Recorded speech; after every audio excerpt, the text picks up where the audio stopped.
Oasis, obrolan seputar Islam. Hanya di Start 102,6 FM. Bekerja sama dengan program studi manajemen dakwah STAIN Mandailing Natal.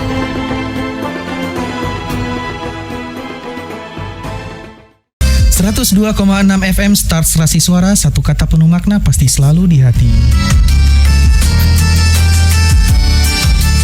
Masih bersama obrolan seputar Islam, Oasis ya. Kita tadi sudah membahas ketika seseorang sudah memahami tentang fungsi dakwah dan dia sudah tahu bahwasanya berdakwah itu wajib. Nah, tentu dia akan melakukan yang namanya pengkajian dalam ilmu dakwah. Apa saja yang dikaji dalam ilmu dakwah? Kita akan dengarkan dari pemaparan Ibu Siti Rahmah. Oke, ya terima kasih Bapak Farid. Jadi tadi kan kita sudah bilang bahwa ada dasar hukumnya dakwah itu wajib ya. Apalagi sahabat Star FM ini sekarang kan sudah tahu nih bahwa dakwah itu wajib. Maka mari kita sama-sama melakukan dakwah dengan baik dan belajar tentang ilmu dakwah. Nah, apa saja yang sebenarnya menjadi bahasan di dalam ilmu dakwah tersebut? Ada dia cakupannya. Yang pertama itu dalam ilmu dakwah kita harus tahu dasar hukumnya.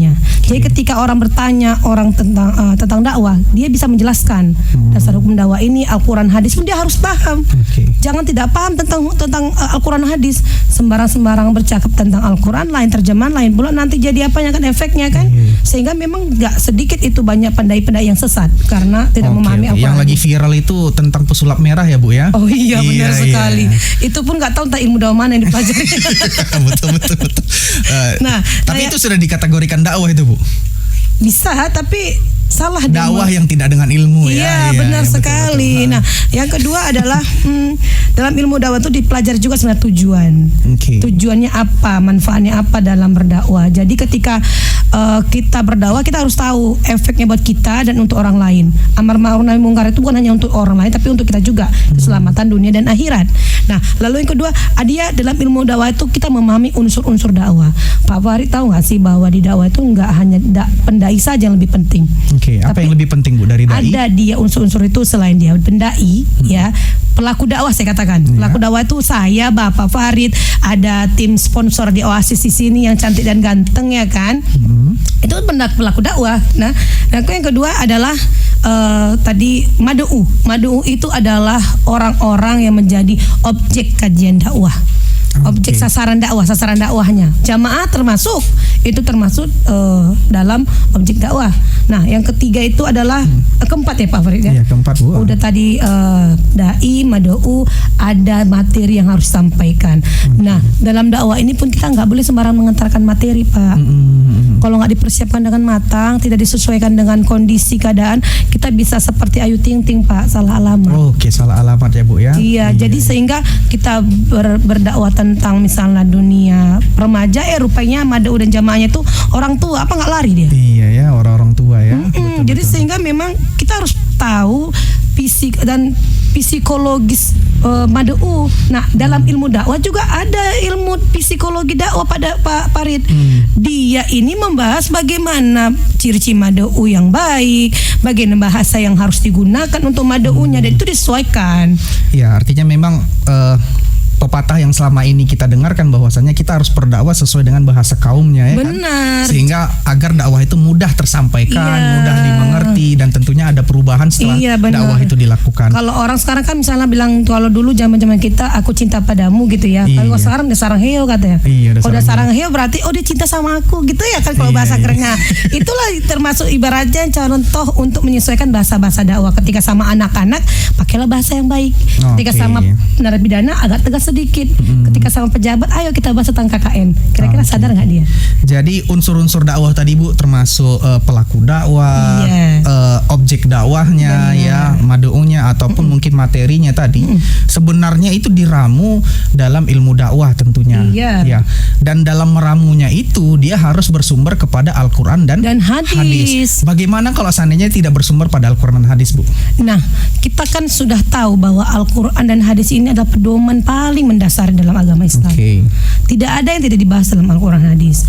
Kita Pak, kalau tidak ini ilmu dakwah ini, kalau tidak ada dalil akli dan naklinya, itu tidak bisa dipercayai. Karena kita berbicara agama.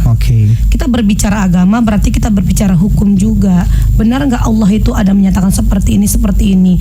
Jangan-jangan nanti seperti kaum yang tidak mengenal Tuhan, dia buat sembarangan kitab kan? Iya, karena banyak Bu kita dengar selama ini penceramah-penceramah itu mengatakan kata guru saya, itu tidak kata boleh. Ustadz saya. Nah, itu tidak bersumber kepada Al-Quran dan hadis. Itu gimana kira-kira Bu? Kalau selagi informasinya itu benar dan terpercaya dari sumber apanya gitu kan, itu nggak masalah. Tapi asalkan tidak teruji kebenarannya Pak Farid. Kayak misal Pak Farid gini, kata mama saya puasa itu wajib. Nah, kita sebagai gini loh, umat muslim dan sebagai pendengar, kita pun harus sebenarnya juga mengetahui kebenaran dari yang disampaikan dai kan nggak. Tapi kalau kita sebagai orang-orang artinya akademisi, kita sebagai umat muslim tidak bisa terima-terima saja gitu iya, ya. tidak. Nah, harus ini pesan dikaji juga lagi ya. Ini pesan juga bahwa ketika ada orang menyampaikan suatu informasi tentang keislaman, tentang keagamaan, cobalah kita searching lagi, jangan diterima mentah-mentah. Karena itulah yang banyak mengeluarkan aliran-aliran sesat di dalam dunia keislaman, dunia perdakwahan seperti itu kan. Jadi wajib hukumnya antara dai dan mad'u harus sama-sama belajar. Nah, ini menarik ya Bu ya. Ketika memang tidak berdakwah sesuai dengan ilmunya, bisa juga menjadi sesat ya Bu ya. Iya, benar sekali. Orang nanti berpikiran dakwah itu asal-asalan. Iya, dakwah asal-asalan ya. Iya, jadi kan kayak misalnya kita nih fenomena sekarang yang terjadi di Prodi Manajemen Dakwah, saya cerita sedikit ya sahabat Star FM ya, bahwa kita kalau ngajak orang, ayo yuk masuk Prodi MD, enggak lah, masa berdakwah aja. Padahal sebenarnya berdakwah itu memang wajib, dan jangan berpikir bahwa berdakwah itu ya berceramah-ceramah, enggak loh. Kayak gini termasuk dakwah. Kita berbicara bagus termasuk dakwah, meneladani orang tua, anak, mencontohkan kepada anak termasuk dakwah. Jadi banyak metode, banyak jenis dakwah sebenarnya yang harus dipelajari. Jadi jangan berpikir gampang sih berdakwah itu, enggak. Termasuk juga wanita yang mengenakan hijab juga bagian dari dakwah. Iya. Karena memang menarik Bu, beberapa hal yang viral belakangan ini. Ada tokoh masyarakat lah kita bilang gitu ya, panutan dari ibu kota, dia tidak menggunakan jilbab sampai sekarang. Ya, tidak menggunakan hijab, tidak menutup aurat. Katanya hatinya dulu yang harus ditutupi aurat. Nah, itu gimana Bu kira-kira? Nah, itu dia, berarti itu ke materi dakwah ya. Nah, kalau kita sudah berbicara ke materi dakwah, itu sudah ke dalam prinsip dan kepercayaan. Kita harus tahu bahwa sebenarnya menutup aurat itu wajib, apalagi perempuan.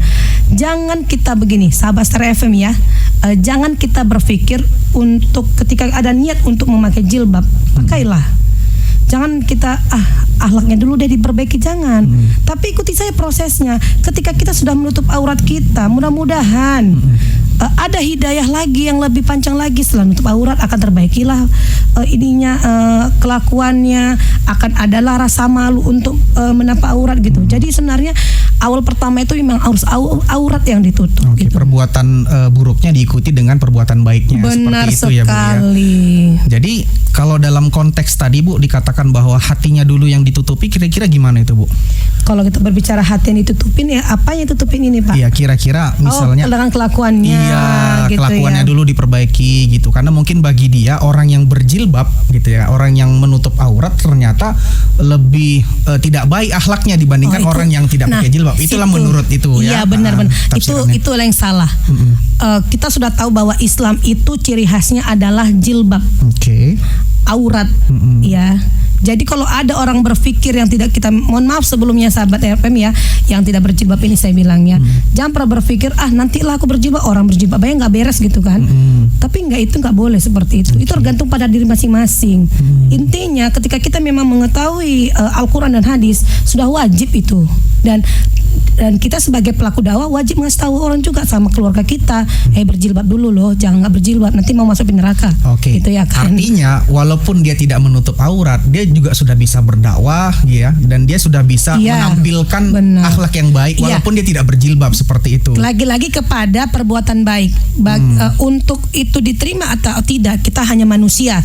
Allah lah yang semua yang mengetahui. Ada syir di situ Pak Farid. Karena orang yang tidak mengerti Al-Quran dan hadis, yang dilihat dia dia adalah orang yang memeluk agama Islam. Iya, benar Jadi apa yang sekali. ditampilkan oleh umat Islam itulah Islam yang Islam. sebenarnya. Iya. Oke, baiklah, sangat menarik ya sahabat Star FM kajian kita di pagi hari ini. Tentunya itu menjadi bagian bukti nyata dari dakwah itu sendiri ya. Nah, Iya, nanti kita benar. akan membahas terkait bukti nyata dari dakwah yang lebih mendalam, lebih luas masih bersama Oasis obrolan seputar Islam. Tapi setelah jeda pariwara berikut ini. Kembali kami informasikan berita bencana. Bencana adalah peristiwa yang tiba-tiba tidak diperkirakan di luar kapasitas manusia untuk mengatasinya dan adanya kehilangan.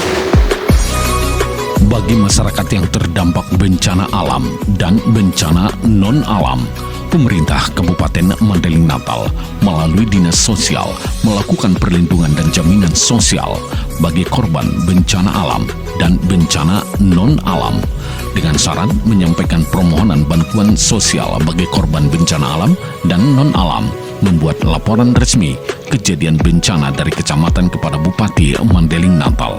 Lampirkan fotokopi kartu keluarga, foto dokumentasi kejadian bencana, serta data pendukung lainnya.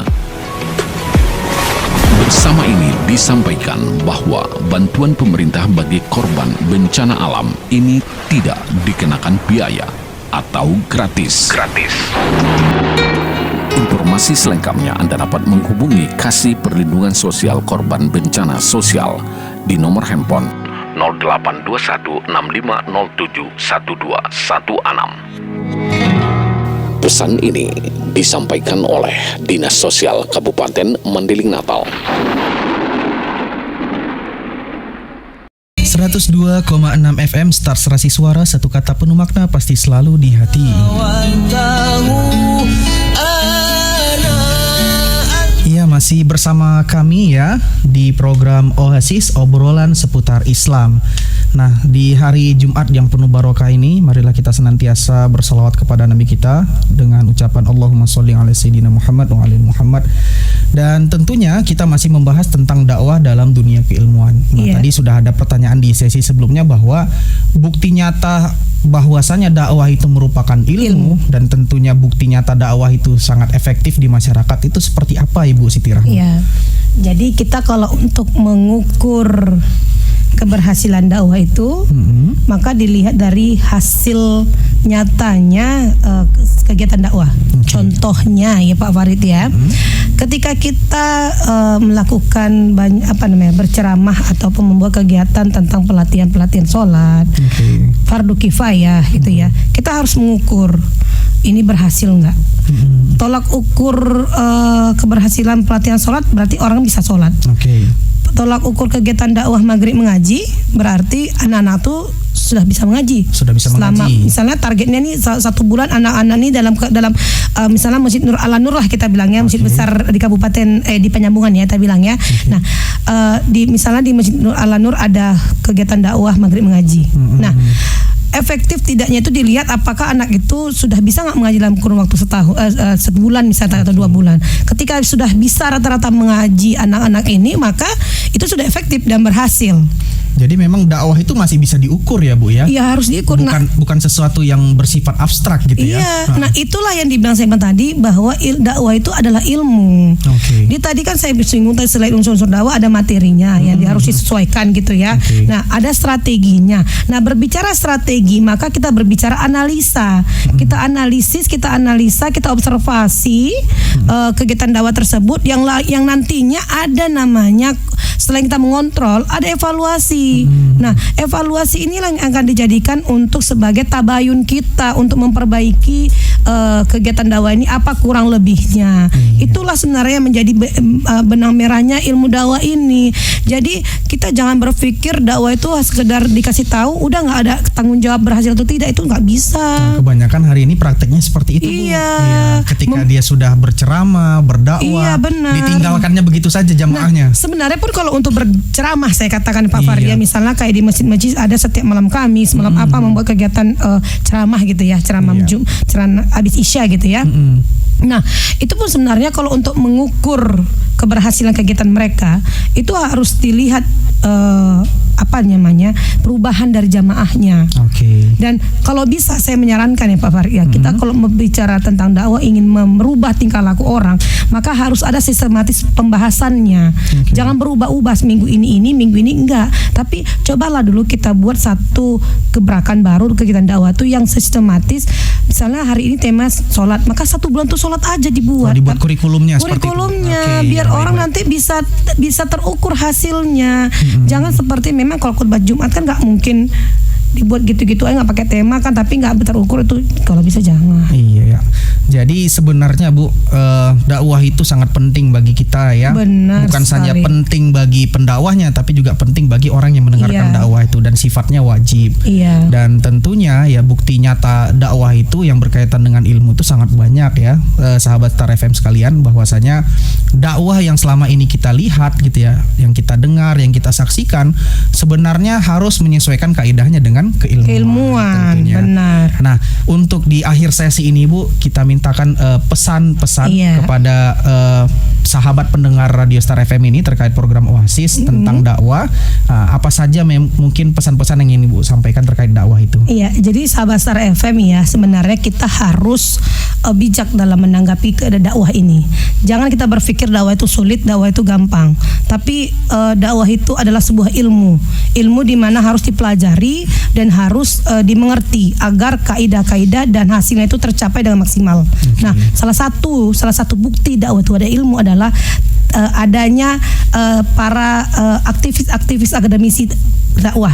Yang kedua, yang paling nyatanya adalah seperti di Stein Madinah.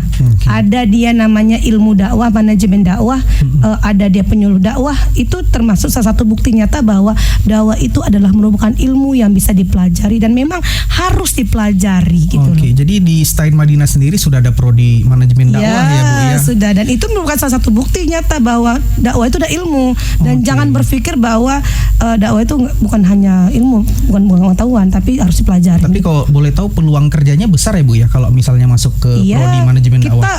Satu lagi, kita kalau di dakwah ini bukan hanya harus berceramah ataupun bukan harus jadi ustadz ya Pak Farid, tapi jadi penyuluh, jadi pengelola lembaga, manajer Islam, bisa tergantung dengan diri kita dan bagaimana keilmuan kita mengaplikasikan dengan baik. Baik. Terima kasih Ibu atas pesan-pesannya. Jadi pada intinya dimanapun kita berada ya, siapapun kita bisa berdakwah dengan menampilkan nilai-nilai keislaman yang sesuai dengan Al-Quran dan hadis. Sekali. Mungkin itu saja ya untuk sesi kita pada hari ini. Sahabat pendengar Oasis yang berbahagia, mudah-mudahan apa yang kita bahas hari ini membawa berkah dan manfaat untuk kita. Amin ya Allah. Dan tentunya bisa melakukan kerja-kerja dakwah ke depan dan merubah masyarakat kita menjadi masyarakat yang lebih baik tentunya.